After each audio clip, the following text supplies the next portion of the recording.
So I got a question from a Prednisone warrior asking, can I please ask your advice as I feel awful and I think I'm getting adrenal insufficiency? I've been reduced down to 15 milligrams of Pred now, but when I asked my endocrinologist if I could be tested for it, he said that it's impossible to test for adrenal insufficiency while on high doses of prednisolone. Do you know if this is correct, please?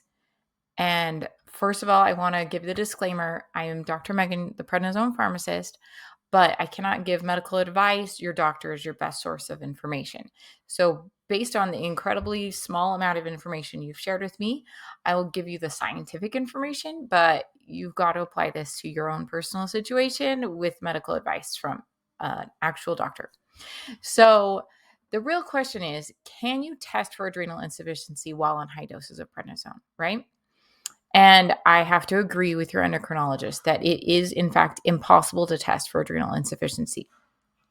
And that is because of this image right here. This is the HPA axis. HPA stands for hypothalamic pituitary adrenal axis. Okay.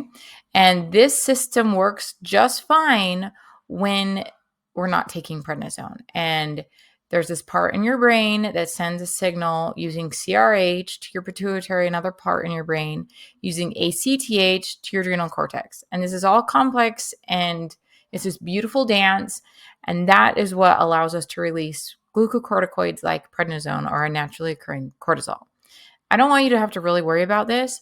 The important part to know is when you take prednisone, you are cutting this part off right here, that second arrow down on the left at the knees. It is turned off completely. There is no signal coming to the adrenal cortex to make prednisone's equivalent of cortisol. It's just not happening because there's so much of the cortisol being represented in the brain that it's like, oh, I don't need to make any. There's plenty still floating around. And so the system shuts down because it's listening. It's waiting for a drop in the cortisol levels to start making more cortisol.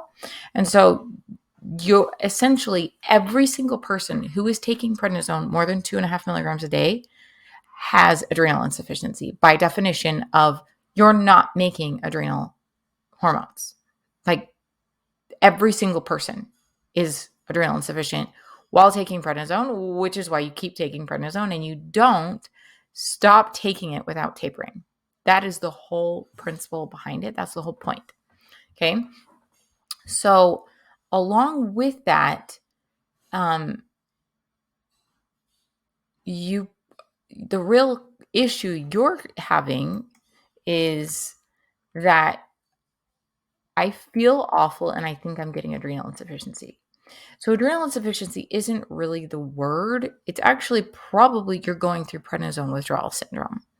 And what you're calling adrenal insufficiency is really a mismatch in the amount of cortisol replacement that you're giving your body and the amount of cortisol your body's expecting. And that is because you're probably tapering too fast. So you need to go back to whatever the lowest dose of the drug was where you felt fine, whether that was your disease was under control or you didn't feel awful. And if you want to know more about prednisone withdrawal syndrome, I have a whole in-depth article about it on my blog.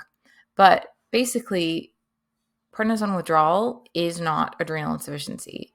But every single person who's on prednisone has adrenal insufficiency. And so when can you test for adrenal insufficiency? You cannot test until, like, a real test can't really work until at least 2 weeks after your last dose of prednisone. Like, it doesn't really work. It might show something, but it's not a full, complete picture. And so no endocrinologist is going to offer to test you while you're taking high doses of prednisolone. There's just no point because the point, like, this circle isn't working. And so the test, like the actual test, is the amount of ACTH your body's making. That's what that test is. And your body isn't making any because you're taking the prednisolone or prednisone or any other steroid. They all do the exact same thing, whether it's dexamethasone or methylprednisolone or whatever.